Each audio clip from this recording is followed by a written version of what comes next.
It's a pleasure to have you once again on the link this week. Thank you for always joining us. Sometimes I encounter very surprising feedback from unlikely people. When I am walking out there, I meet you and you give good feedback. We are happy that you feel that the information we give you can use. And that's the intention of this discussion here. We don't want to just talk about things and you're like, okay, I get it. We want you to be able to use the information that you hear. Tonight we're discussing customer retention. Many of you start businesses, side businesses and things like that. And you start off well. You are distributing juice in offices and stuff like that. But as time goes by, you build a customer base, but keeping it can be a challenge. Tonight we're discussing that, and my guest tonight is Mr. Ronald Mukasa, Director Research, Innovation and Learning at Enterprise Uganda. Ronald, welcome. Thank you so much, Samuel, for inviting me. Very excited to be here. All right, because of our short time, let's take the first question. This animal called customer retention. First of all, in simple terms, what are we talking about? I think when a business owner thinks about customer retention, words that come to mind are loyalty. Words that come to mind are how do I make sure I get a repeat customer? How do I make sure that I keep this customer buying? So when you think about customer retention, really the center of the idea is how do you make sure that the customer keeps coming back? Okay, then how do I do it successfully? Because I know that I need to keep them, but how do I go about keeping these people who come to me and not lose them? I think one of the critical things is that customer retention is important when you are starting a business. It's important as your business grows, and it's one of the key determinants of the growth of your business. We know that when a customer is happy and comes back, they have a habit of telling a friend and telling another friend, and that inevitably causes your business to grow. So how do you kind of encounter this idea of customer retention? I think every business owner needs at the center to say, I'm going to put the customer at the center of my business. It is very important for you to ask, what exactly does the customer want? Now, what the customer wants today may change tomorrow, but you need to understand what the customer wants today and you deliver it. And then also have the humility to say that I delivered it yesterday, but today possibly I don't know what the customer wants. I need to continue understanding that. So at the heart of customer retention is this idea, do I understand what the customer wants? Do I deliver what the customer wants? And do I deliver it consistently? That means a business owner has to take on really a mindset of how do I continuously improve? How do I continuously get better? Because what worked yesterday may not work today, and you need to make sure you're getting better. How can I improve, include technology in my business? How can I make sure that my people, my employees who serve the customer are delivering? How do I ensure that I am listening to what the customer is saying? That's at the heart of really this idea of customer retention. Okay, Ronald, I have a scenario. I work in the salon. I have a salon. Hair salon, yes. Or for women, barber cutting men's hair, and these are services that are personal in nature. And I'll give you an example here. Sometimes when I used to go to one place to cut my hair, when I found that the guy who used to be there left, I left there. I never went back there because the relationship. I am a business owner, maybe a small one, and I am an introvert. I'm not outgoing and all that. Can I succeed in engineering customer retention when my personality might be difficult? What should I do?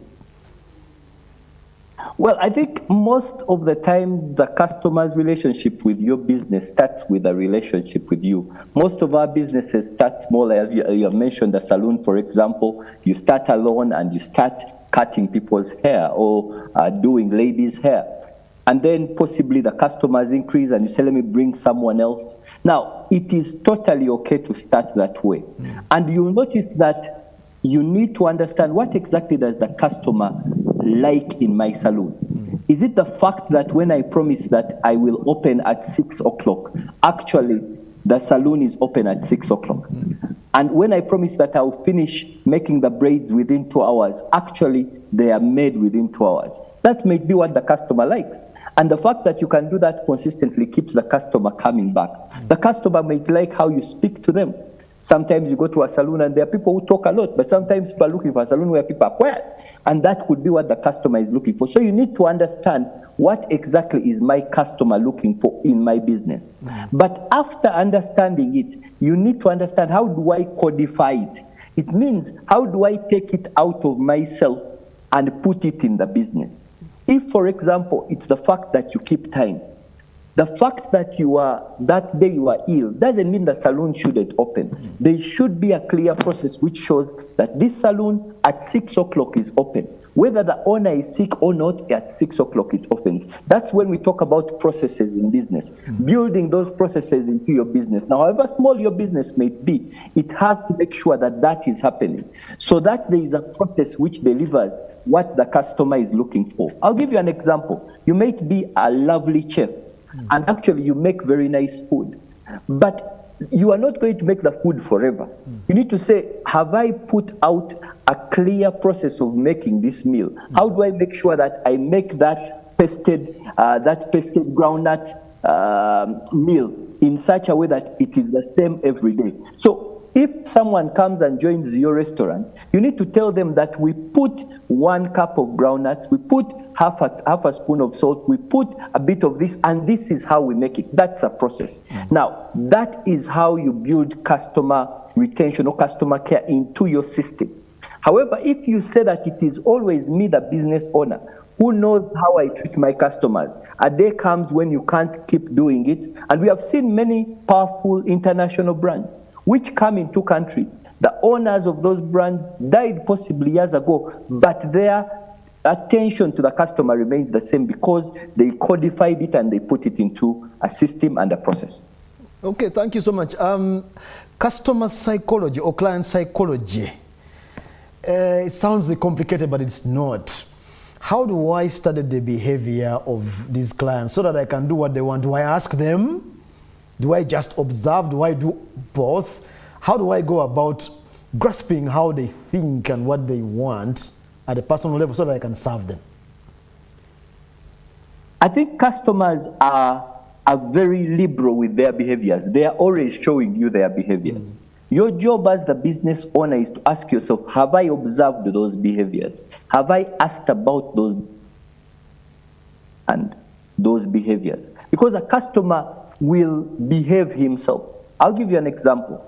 If, for example, you said you own a salon, there are customers who, like, as soon as they arrive, they need to be reminded how important they are, and it's important to them.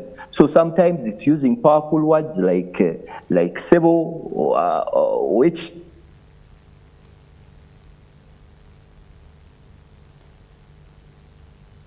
to retain that word.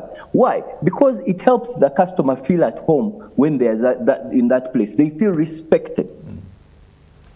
They feel respected when they're in that place. So you need to ask yourself, what exactly makes the customer tick? So observe it. And sometimes it helps to even write it down and say that this customer actually likes coming to my salon on Saturday at 4. So you can predict it. Even when the customer doesn't tell you they are coming, you call them up and say, usually on Saturday you come, are you coming this time? Say, no, yeah, I had forgotten to call you, but I am coming. That is a sign that you have studied your customer and you have used that information to build and grow your own business. Okay, thank you. Our final question tonight. Some clients are difficult. How do I handle difficult clients without bringing trouble to the business? Bad mouthing, if you like. How do I handle these difficult clients? I think even difficult clients were once good clients. Very few people start off by being difficult clients. They were good clients. So the first question you need to ask yourself as a business owner is, what caused this client to change? What caused this client to become difficult? Have you made promises that you haven't kept? You are a tailor. You promised me the dress will be ready at 5 p.m. on Friday. I I call you at 5 p.m. on Friday. You tell me that, by the way, I think I forgot completely. Come tomorrow at midday. Yet my wedding is actually at 10 o'clock in the morning. I am going to become a difficult client. So the first question you need to ask yourself is, what caused this client to become difficult? And when you answer that question, then you respond and say, can I change it? Because sometimes when you understand that what caused the customer to become difficult is because you didn't keep your promise, then an apology is in order, and an immediate apology, and a genuine apology.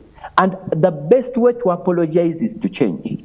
When I see that you have changed as the person running the business in response to the challenge which I had, I will become a loyal customer. I will even testify to friends that person disturbed me once, but now they have changed and they're better. So you need to apologize, and sometimes changing the apology is just a starting point, but making sure that you change and you deliver as you promise. But delivering as you promise may you need to change something in your operations. It may mean you need to change something in your finances. For example, you have suppliers, you promise to pay them on time and you don't pay them on time. That process of changing and making sure you do things in a way that pleases the customer is the first step to retaining them. In 30 seconds, Ronald, but sometimes it's not my fault. Some customers are picky, they take long to pay, they really stress me. How should I go about that in 30 seconds? Yeah, I think if you find a customer who is picky, you need to understand that the customer wants it that way. If they ask you that they want their cake in chocolate with a touch of cherries on the top and the words have to be written in pink, make it exactly that. You don't just say the customer wants too much. At least price it right. But ideally respond to what the customer wants. Because why the customer comes to you is because he knows you will do everything possible to give him 110%. And the moment you do it, he keeps coming back. So you don't say that he's so picky, but you say, how do I respond to what the customer has requested? Okay, thank you so much. I think my takeaway is that take it all in and still make them feel good as customers. Yeah. Thank you so much, Ronald Mukasa, Director, Research, Innovation and Learning at Enterprise Uganda, for sharing with us those tips on customer retention. And viewers, we hope we added value to you as we always try to do here. That was the link. Thank you for joining us tonight.